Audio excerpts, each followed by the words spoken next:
This is 7 News with Karina Carvalho. Good evening. Welcome to this special edition of 7 News as we track cyclone Alfred.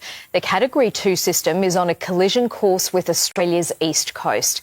Tonight, more than 4 million people are in the firing line over a 500-kilometre stretch of coast from Noosa to Grafton.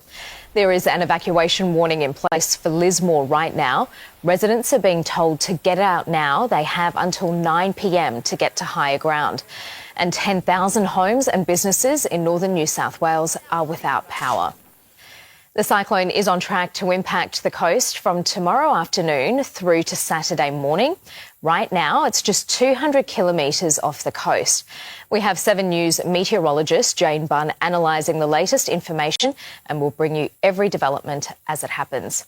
Let's go straight to Lismore, where residents now have less than half an hour to leave. Here's Angelique Opie with the latest from northern New South Wales.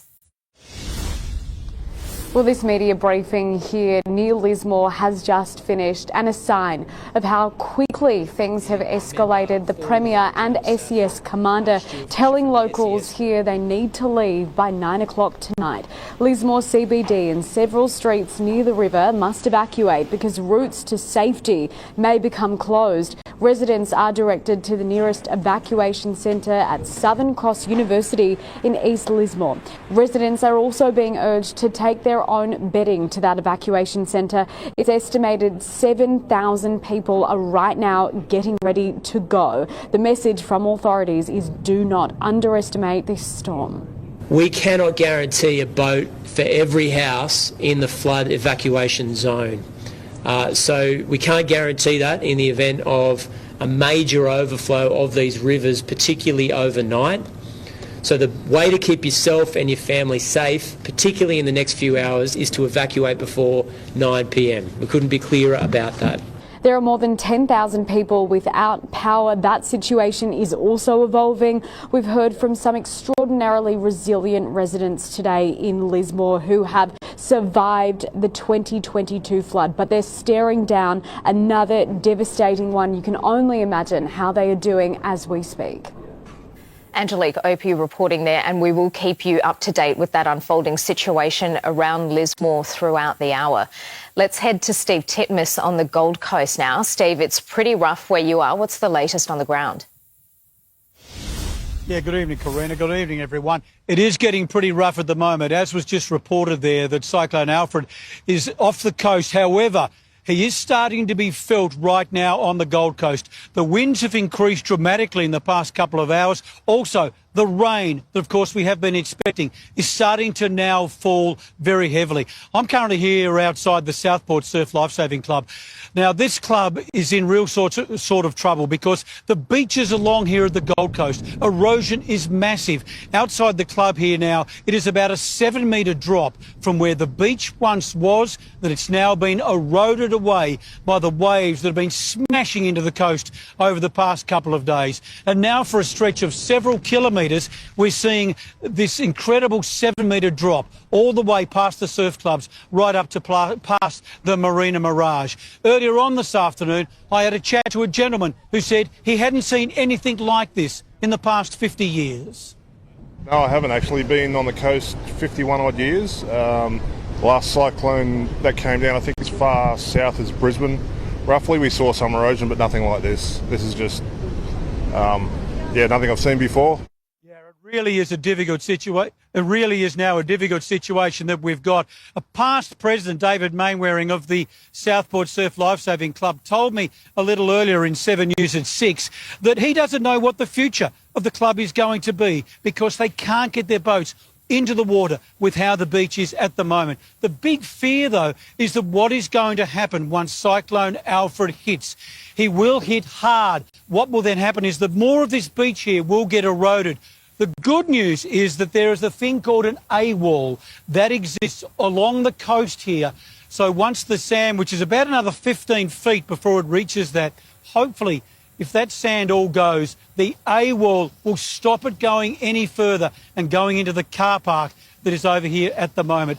As you can see, Karina, the rain is now starting to pelt down.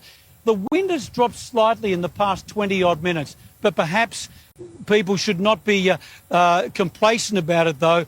That happened earlier on today, and then the big winds came. So the bit at the moment is really that everybody in all the towers here at Main Beach and at Southport are doing their final preparations and getting ready for Cyclone Alfred. The same will be happening in all the suburbs across the Gold Coast, because come tomorrow morning and the next day, Cyclone Alfred will hit, and we will then end up with probably a very disastrous situation. How much damage is going to be done, we don't know. I, for one, who live in a high-rise here just a couple of kilometres away, it's a little bit scary. You don't know what is in fact going to happen. We've cleared our balconies. We've done all we can do. We've taken note of the authorities. We've taken the advice. But what damage is going to be done, we don't really know. The Gold Coast and southeast Queensland is now bracing itself for Cyclone Alfred. Yeah, it really is scary, and hopefully everyone there heeds those calls to stay out of the water as well. Steve Titmus, stay safe. Well, let's get the latest from the Queensland capital. Marlena Wapp is live in the Brisbane suburb of Cleveland. Marlena, how many homes could be impacted there? Yeah, potentially hundreds, Karina, but we've just seen some updated modelling from the Brisbane City Council tonight. Already tens of thousands of homes were on that list for a storm surge risk once Cyclone Alfred crosses the coast. Hundreds more homes have been added tonight. That list is long, the area vast, so people have been doing a lot of sandbagging, just like here at this businesses too, doing what they can, putting the sandbags in, putting furniture up as well. The storm surge risk here as well as around the Redlands, where police have been door knocking homes and making sure that people are prepared for what's to come. We've still seen a lot of people out tonight having a look at things, even though it's dark, but conditions are expected to deteriorate over the next 24 hours. Brisbane Airport today, flights in and out were cancelled. Qantas, Virgin, Jetstar making that call. Logistically, they have to think about where to put their planes. They want to move them off the tarmac so they're not sitting there when those damaging winds arrive. So that's been a challenge for a lot of people. A lot of travellers caught off guard. They were trying to get out of southeast Queensland, get home to regional Queensland. Now, some of them are going to be stuck here. They'll be trying to book into a hotel to ride out the cyclone. Across the city, a lot of homes have done that sandbagging. They've been boarding up and taping up their windows, but unprecedented, really, because while a cyclone has crossed the southeast before, that was half a century ago. We now have 4 million people across the southeast. And when we've seen cyclones hit Queensland before, that's been in the north of the state. We're talking about populations like Townsville, where 200,000 people live. Brisbane alone, 2.5 million people, and a lot of people have never been through a cyclone. And if the cyclone continues to be slow moving, it could hover over land for 6 hours. And that's 6 hours of those destructive winds where the damage can be done, where the rivers rise, where you see flash flooding as well. So this extra time has given people more time to prepare their homes and also emergency authorities to prepare. The Premier giving an update today about where things are at. Let's take a listen. Exactly where it will hit and when still remains unknown, but all of the modelling continues to show it is coming towards the coast, albeit it has pushed into the early hours of Saturday morning. You will experience at least one of those key 4 challenges: waves, wind, rainfall and or flooding. And it's important that Queenslanders prepare for that. Now, given the system slowed in the last 24 hours, that's why people are being encouraged to keep up to date, because things can change with that tracking map, and the Bureau of Meteorology is obviously working around the clock to see what happens next. Karina? OK, Marlena Wapp with the latest there from Brisbane. Our 7 News meteorologist Jane Bunn is here now. Jane, you have new information on how the cyclone is tracking. Karina, this evening's weather model guidance shows similarities from model to model, which gives us higher confidence. And what they're all saying is that a large part of the coast is in the firing line. Alfred has a variable pace, steadily moving at times, stalling at others. Right now it is 200 kilometres off the coast, but even that far away it is already having an impact. We're seeing winds of of 104 k's an hour on Byron's Cape. Rainfall of more than 300 millimetres. That's at Dorrigo, just inland from Coffs Harbour, and those 12 to 15 metre waves offshore. Let's walk through where it is likely to move from here. It picks up pace overnight, arriving near the Gold Coast tomorrow afternoon. But that's not likely to be the place where it crosses. Instead, it may veer to the right and travel parallel with that coastline, passing just off Brisbane on Friday night and then eventually crossing just north of Brisbane early on Saturday. Now, without a clean, swift crossing, this lets the core of destructive winds and rain affect all of these areas. Now, most likely to be felt from about Lismore right up through to Maroochydore. With it hanging just off the coast for an extended period, it also means the destructive weather does last longer. Alfred may bring 24 hours of danger rather than just a few hours. Now, near the cyclone, the winds increase from damaging to destructive. That's gusts up to 155 k's an hour. Heavy rain leads to life-threatening flash flooding. A dangerous storm tide hits when the cyclone crosses, and even when it has made it ashore, there is still lots and lots of rain to come. I'll have more shortly. Okay, we'll look forward to your updates throughout the show. Thank you so much, Jane. Well, Jane will be following the weather system and bringing us any developments as they happen. But let's now go to the Acting Commissioner of Queensland Police, Shane Shelappy. Commissioner, thank you so much for your time. Can you take us through the latest warnings around southeast Queensland? Yeah, thanks, Karina. We've been asking our community, and our emergency warning is to prepare now. Prepare now right from the Sunshine Coast right through to the border. And we've been doing targeting emergency alert messaging into those at-risk areas that we've identified from that storm surge right through all of those council areas. And we've also had our emergency services out door knocking all those residents. Yeah, it is such a vast area under threat by waves, wind, rain and flooding. What's the immediate priority for police? Well, right now we've been door knocking. We've door knocked over 9,000, direct at-risk premises, and we're doing that messaging in there. It's really clear that the first priority is we're going to see that wind, but that storm surge area, and we're asking residents in those at-risk zones that we've identified for them to be prepared and be prepared to leave if necessary. And the general messaging to everyone else is prepare now and be prepared for Cyclone Alfred. Have you been worried at all about the large numbers of people who've gathered to watch the huge swells on Gold Coast beaches? Well, I have been concerned about that, but the majority of Queenslanders have done the right thing. We've now put out well over 900,000 sandbags in the last couple of days. So we know the majority of Queenslanders in that at-risk area are doing the right thing. They're preparing properly. And I have seen the behaviour. I've seen people, in the water, and today we had a search and rescue for a chap missing off a jet ski. Thankfully, he was found well, but that shows the risk in that area.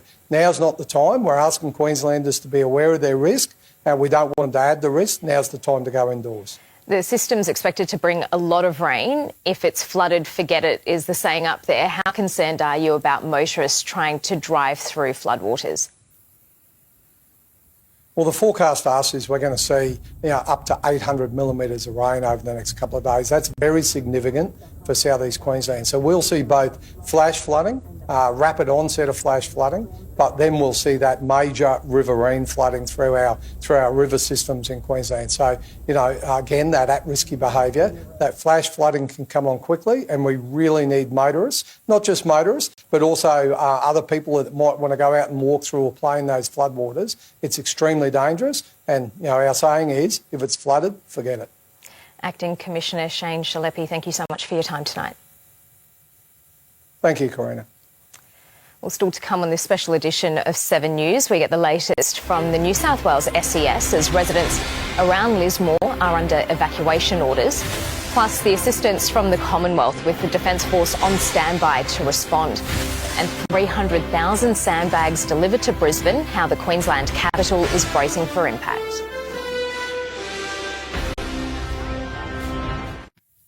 The situation with Cyclone Alfred is one of the worst case scenarios. It's moving slowly, so it's expected to hit harder and the impacts will be felt for longer.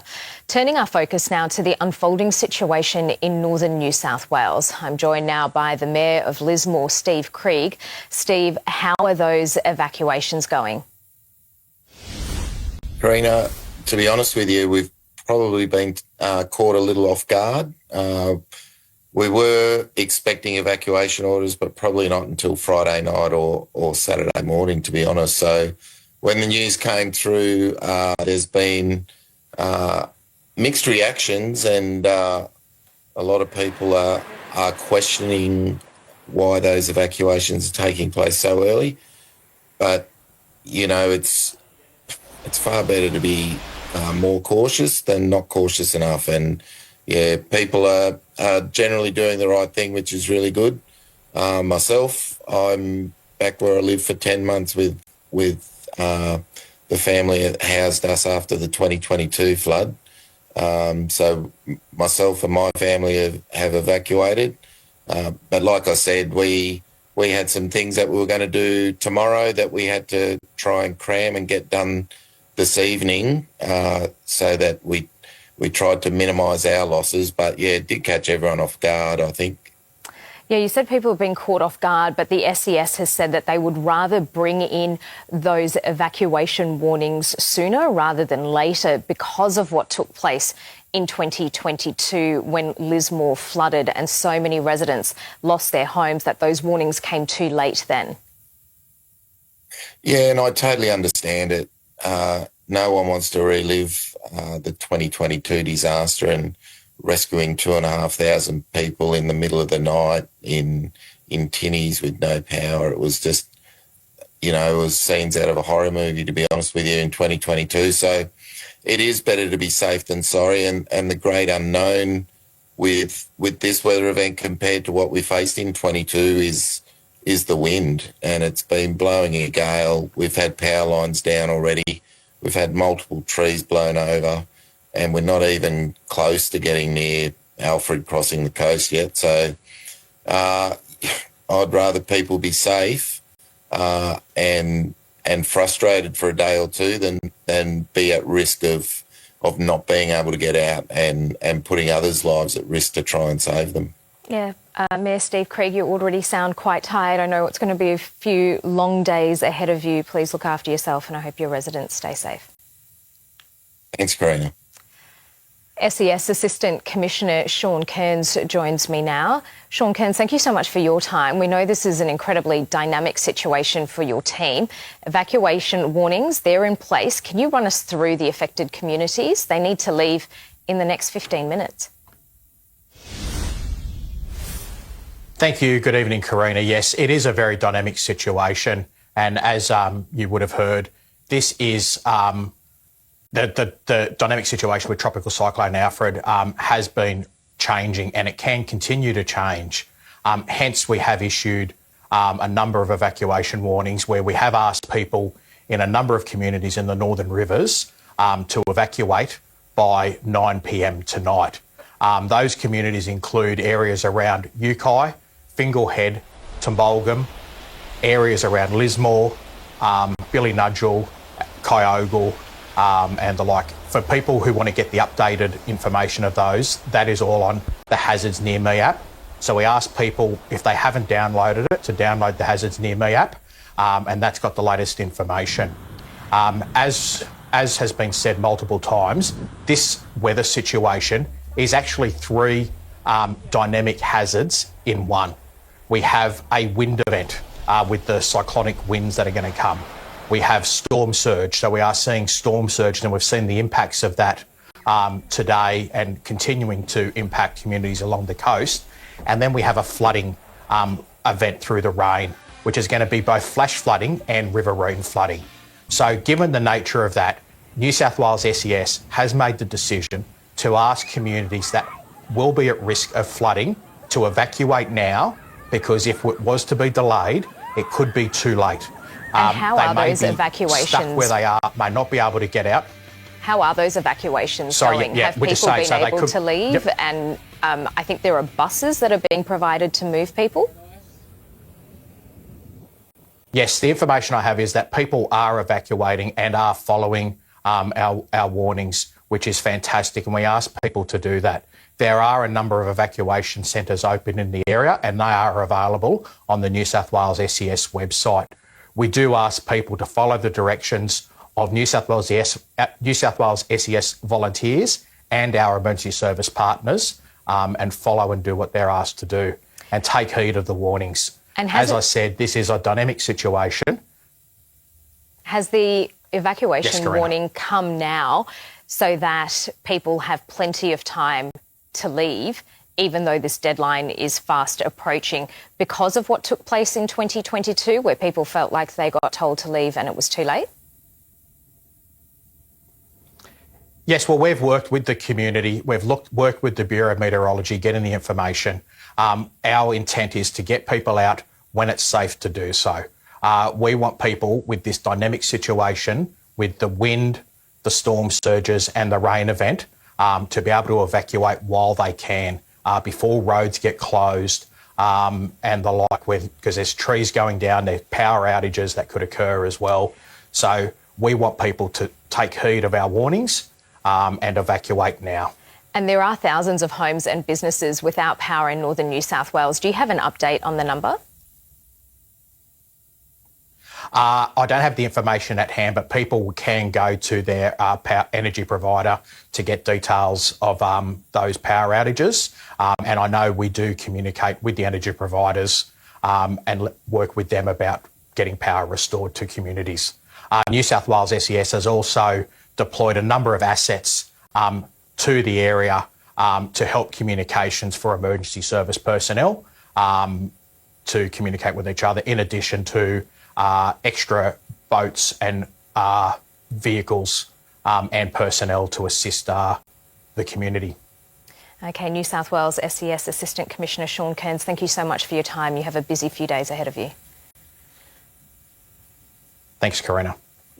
More than 300,000 sandbags have been sent to Brisbane as the Queensland capital braces for impact. The Prime Minister spoke earlier today on Commonwealth preparations. Let's take a look. We expect three separate hazards: storm surge and high tides along coastal communities and severe winds as Alfred approaches the coast. Then rainfall and, of course, potential flash and riverine flooding right into the weekend.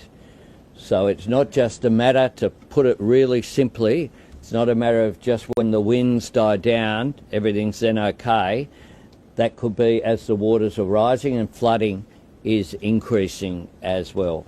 More than 660 schools are closed across southeast Queensland, and more than 280 schools are closed across northern New South Wales.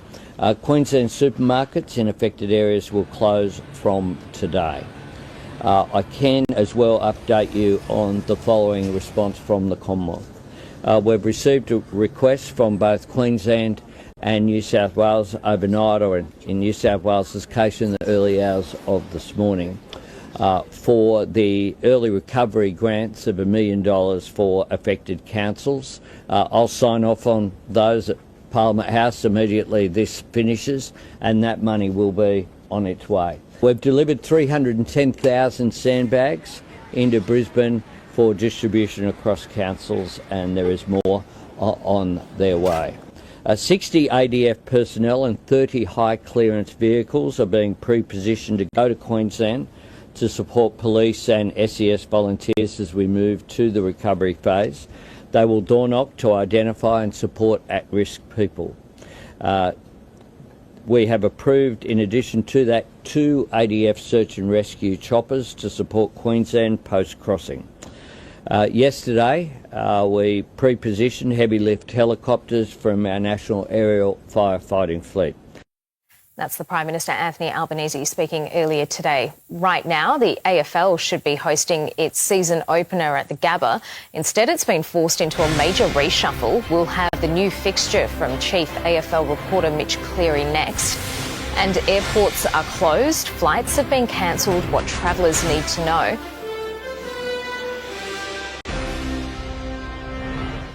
Hundreds of thousands of sandbags have been sent to Brisbane, and Nats Levy is there. Nats, there's still huge demand. That's right, Karina. There is absolutely huge demand here, and it's actually moments away before the sandbagging station at Murray closes. But as you can see, it's still very much a hive of activity. So people have now come to the stage where they're not just filling up bags for themselves, they're actually helping out their neighbours. It's a real sense of community spirit here. And earlier, this is young Luca here. Luca, hi. How long have you been here filling up your sandbags? Since 7. Dad, how long have we been here? About an hour. Yeah, so Dad Dom's here too, and he and Luca were on the phone earlier to Nonna, was that right? Yeah. Yeah, what did Nonna say? She was just saying hi, looking at how we were going, checking on us to make sure we were fine and with all the rain and stuff. That's right, because Nonna's in Sydney, isn't she? Yeah. Yeah, so Nonna was just checking in, making sure the family's okay. So Dad Dom is over here. He's still busy. He's not stopped, actually. Dom, can we just stop you in your hard work and your labour for a moment? How many bags do you reckon you've filled up now? A couple of hundred. Yeah. I reckon, yeah. And you were telling me earlier it's now sort of gone beyond what you need and you're just here helping out the community. I could have gone out over an hour ago. It's just people need it. That's what we do, right? We all stick together, make sure each other's safe. It's community. And is Nonna a little bit more relieved? I don't think so. I think it come Monday morning after she hears the stories, then she'll be a little bit happier. Do you want to give Nonna a shout out? Nonna, we love you. We're going to be safe. We'll see you in Sydney in a few months' time. We're not coming down this time. We're staying strong. Thank you. All right, I'll let you keep busy. So as you can see here, very much a sense of community spirit. So there has been, as of yesterday, 400,000 sandbags out, and that number has well and truly been obliterated now with the demand. Look, the council equipment will start to wrap up from 8 p.m. tonight, but any sand and anything left here will still be available for the community as we start to prepare for Cyclone Alfred. Karina. Yeah, that demand really is very high. Nats Levy, thank you so much. Well, late this afternoon, Brisbane Airport closed with major travel disruptions right across the country. Let's bring in aviation editor Blake Johnson. Blake, all major airlines are being impacted.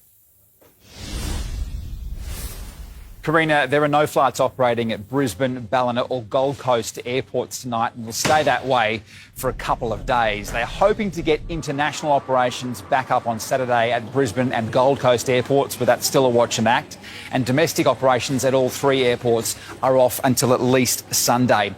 Airlines are offering flexibility on changing flights, but with no certainty around the restart date for those flights, passengers say they're feeling a little stranded. It's a bit confusing because the weather's not even that bad. Yeah. So we're like, surely we're fine. We've never been in a cyclone either before. We're like, oh, yeah, it's like... kind of like, yeah, just not making a joke of it, but just being lighthearted. I've got a 2-year-old at home, so I'm trying to get home as soon as possible. Blake, what does this mean for flight paths? Well, there's very little activity in that airspace above southeast Queensland. Pilots not allowed to fly through an active thunderstorm, so they have to go around it if they are in the area. Planes are being moved out of the danger zone. Pictures you're seeing now are Qantas jets sitting at Rockhampton Airport, hundreds of kilometres north of the storm. Unclear exactly when they'll get called back in. Qantas is using airports throughout regional Queensland and New South Wales to harbour those spare jets. And we've got Virgin aircraft sitting here at Tullamarine that would ordinarily be ferrying the final passengers home tonight.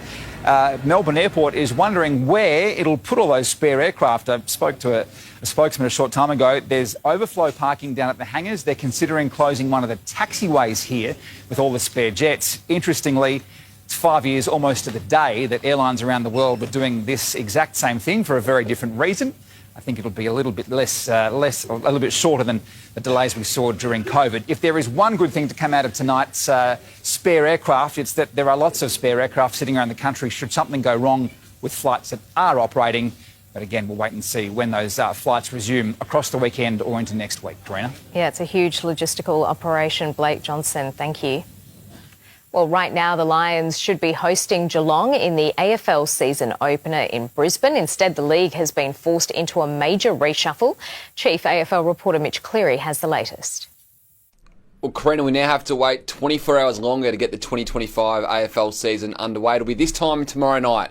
Hawthorn travelling to the SCG to tackle the Swans to start the new season. This is after the 2 Queensland games were postponed, so they have found their new time slots as of today. So let's have a look at them now.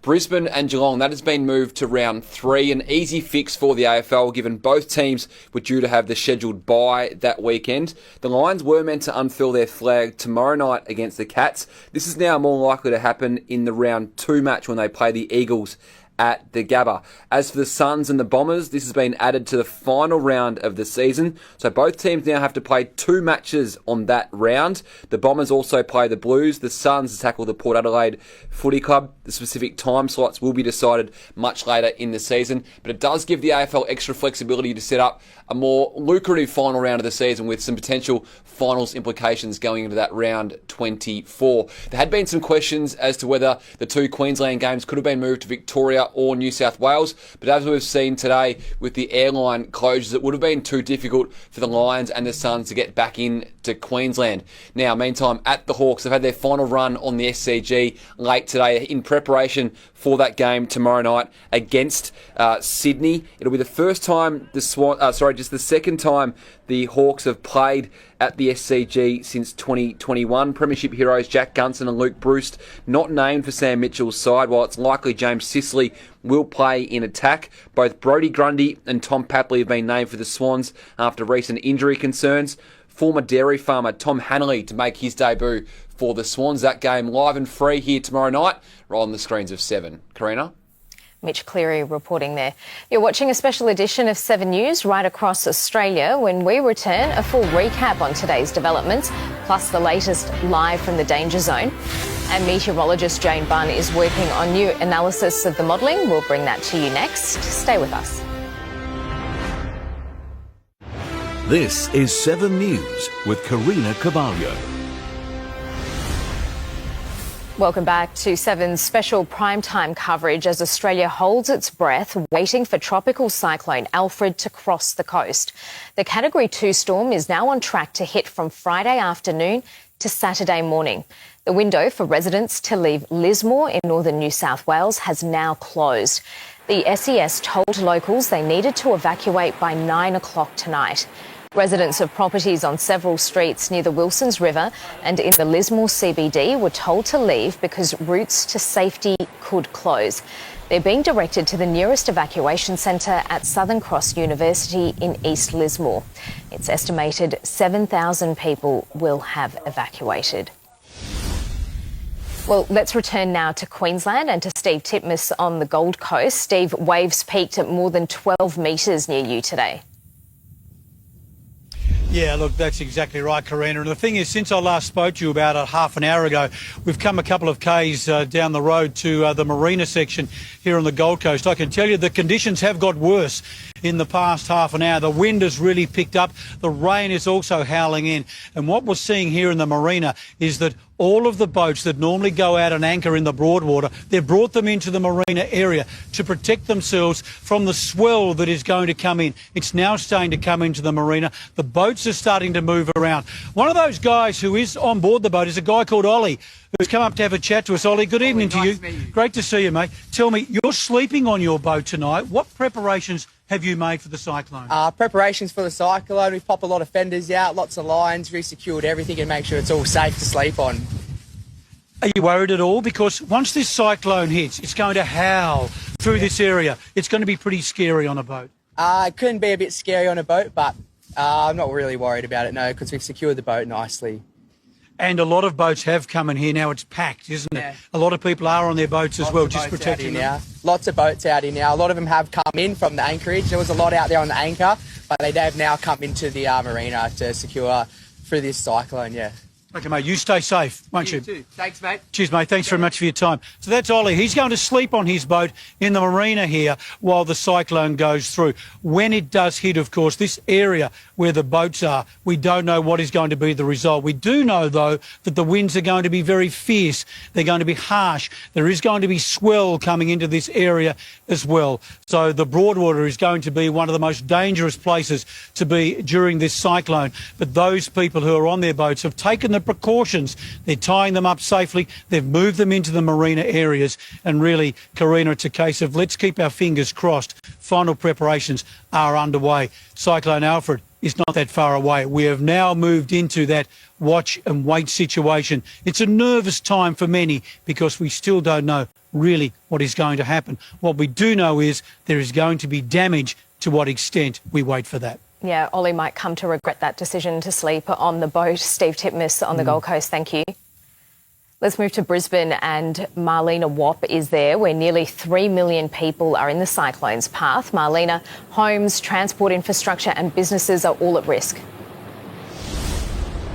Yeah, absolutely. Good evening, Karina. Well, we've seen some new modelling as well from the Brisbane City Council. Tens of thousands of homes were already on that list in terms of the risk of storm surge, and hundreds more were added to that today. So that modelling changing as the system itself changes, Cyclone Alfred, and the councils are endeavouring to keep updating people on that. So that's why you've seen a lot of sandbagging going on, because so many homes are worried about the storm surge that's to come with this system.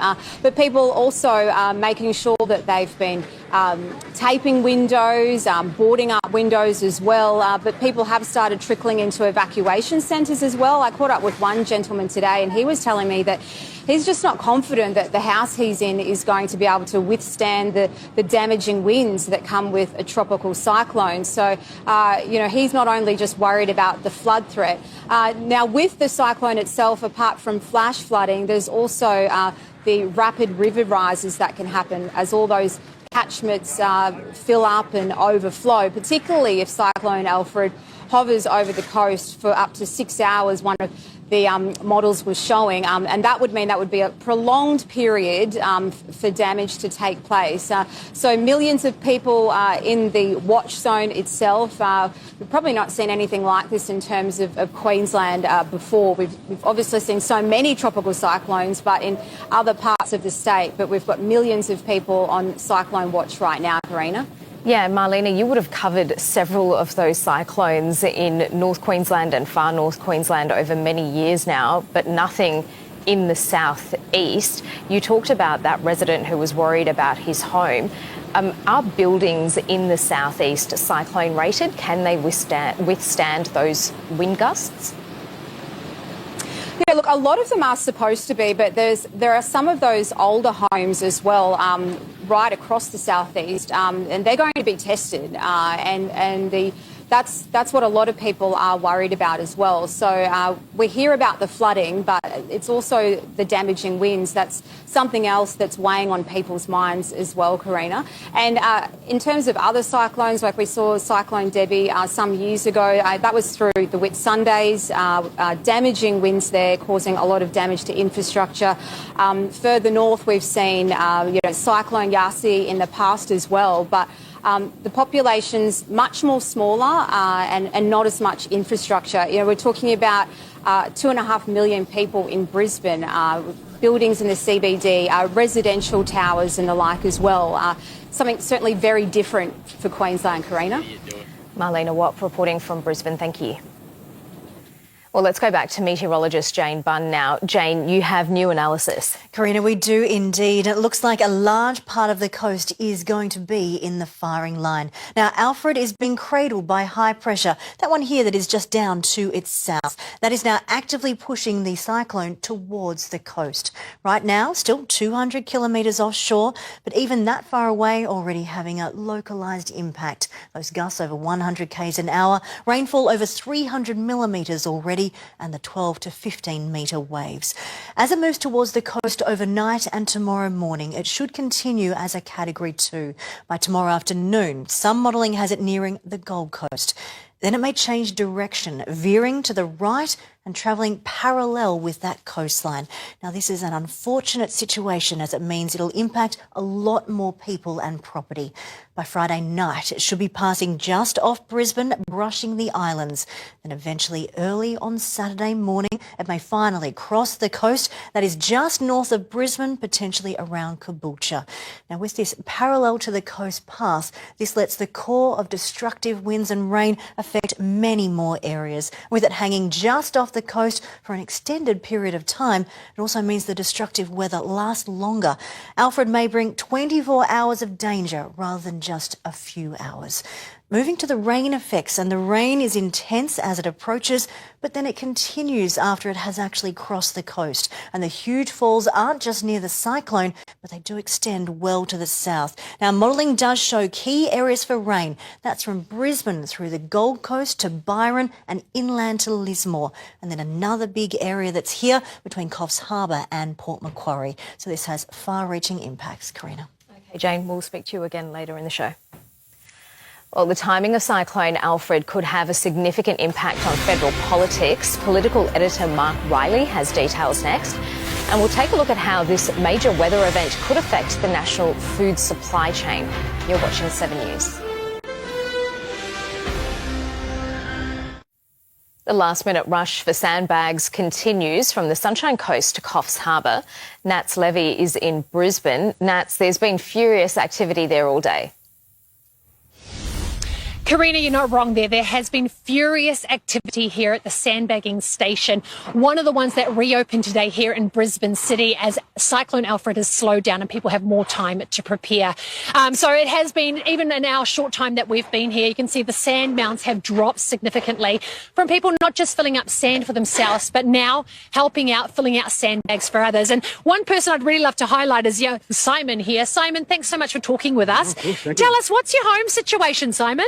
My partner Paige is at home with our 1-month-old twins and our 3-year-old running around. So I'm just coming. I've got my 10, so I'm here to do the next lot, and then hopefully next time my boy can come and give me a hand next time we have to do this, So yeah, and it's been such a beautiful feeling of community spirit here, like people like yourself now sorted for your house but helping out others, and wife's at home looking after the kids. Absolutely. I think the 8:30 feed's about to happen, so I've got to get home soon, but filling a couple of bags before I get out of here. Yeah. Well, thank you, Simon. You keep going, keep busy. Thank you so much. Look, and that's Karina, stories that we've been hearing all day since we've been here at the Murray Station. Like you can see, there's still volunteers here.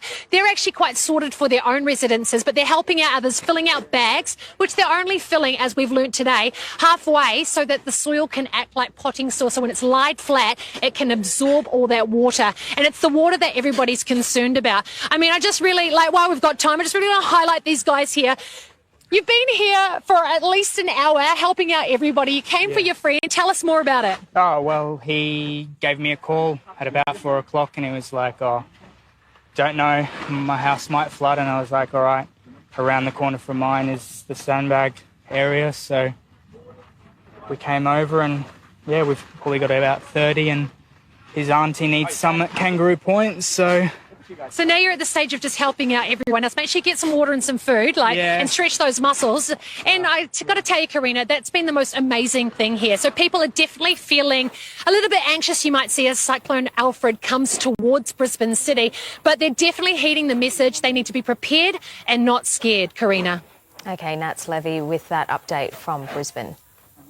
Well, it's eerily quiet on the Gold Coast tonight. Local resident Phil Smith is in Helensvale. Phil, what's it like where you are? Look, it's been strange. There's no cars around like you'd normally see. I'm at Westfield at the moment. There's no one in the car park. The rain and wind has really picked up in the last half hour. But very strange. Yeah, do you feel safe where you are? I do at the moment, but it is getting heavier and it really has started coming down the last half hour and the wind's sort of blowing the rain sideways now. Yeah, you can really see that rain coming in behind you. I know you've spent the day preparing your house. What has that involved? Yeah, look, we've sandbagged up the front door. Luckily, we're at the top of a hill. Wind's going to be a huge problem for us. So it's been a lot of time getting all the indoor furniture, outdoor furniture in, tying things down and securing things around the house. What about your neighbours? Are they in a similar situation? Yeah, look, they are. We've got a really good group of neighbours, and like I said, we are at the top of the hill. So we've all been helping each other prepare for getting generators. Anyone needs anything, we're helping each other out wherever we can. Phil, Queenslanders are used to storms, but are people really anxious about this? Because it's a cyclone that's hitting southeast Queensland. That hasn't happened in half a century.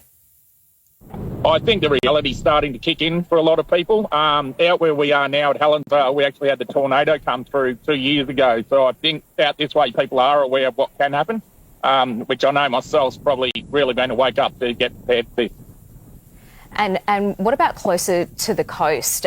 Were you able to see any of those people who were going out and watching as those big waves came in today? And there's just been so much erosion along those Gold Coast beaches. Yeah, no, look, I've stayed out the back here. I haven't. I've just been preparing for ourselves out here and haven't really had to down that way. OK, Phil Smith, really appreciate you taking the time to speak to us. We hope you get home soon and stay safe over the next few days. Thank you.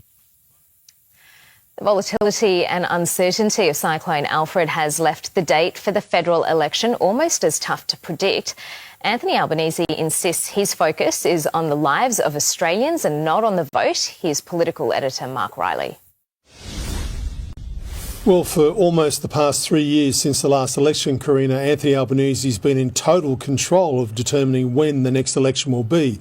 But now he has to share that power with the cyclone called Alfred.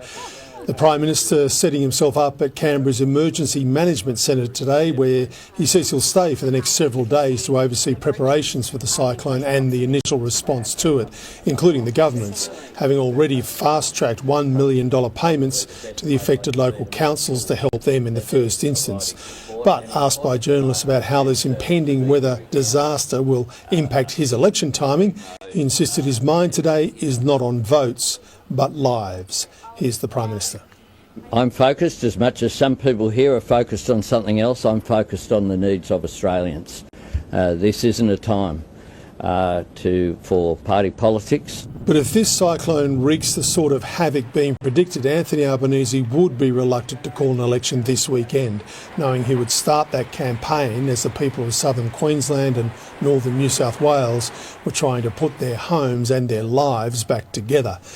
But that does narrow his timing. This Sunday and Monday are the last dates he can call an election for April 12 without having a budget. If he doesn't, then there will be a budget on March 25 and an election in May. The timing of our big democratic decision tonight in the hands of the weather. Karina?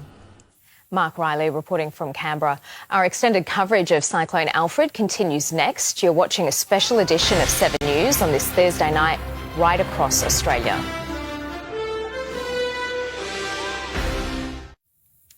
Cyclone Alfred has generated incredible swell for surfers, but tonight conditions are incredibly dangerous.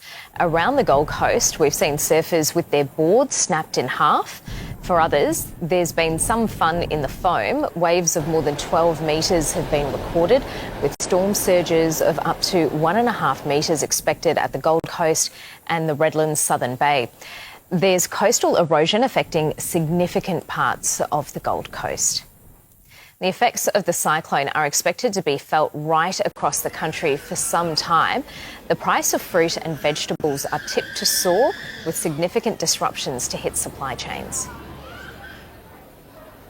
We'll see prices increasing, but it's important to remember that the effect won't just be over the next few days or weeks, it'll be over coming months. Around $255 million in agricultural production was lost when floods hit Queensland's Lockyer Valley 3 years ago. It sent prices of vegetables, including sweet potatoes, zucchinis and celery, soaring. Before we go, let's check in with Jane Bunn for the latest on where the cyclone is right now. Jane, what more can you tell us? Well, Karina, Alfred isn't heading in a straight line. Overnight last night, it did a loop-de-loop, so a full circle on itself. Then it picked up pace this morning, rapidly heading for the coast. But then it slowed back again late morning, and it is veering once again. Now, this shows us that Alfred still has plenty of punches to pull, and the potential for it to approach the coast, then travel parallel to the coast, just brushing it, that is a serious possibility. That would put a lot more people and property in its path before it eventually crosses just to the north of Brisbane, with the latest guidance showing Caboolture is near its landfall path. But it is the islands that are just off Brisbane that may be hardest hit and under the cyclone for the longest. Now, we've seen the rain and wind accelerating in our crosses to those on the ground over the past hour, and that's because the coast between Byron and Brisbane is now in the zone of gale force winds, and that's with the cyclone still 200 k's off the coast.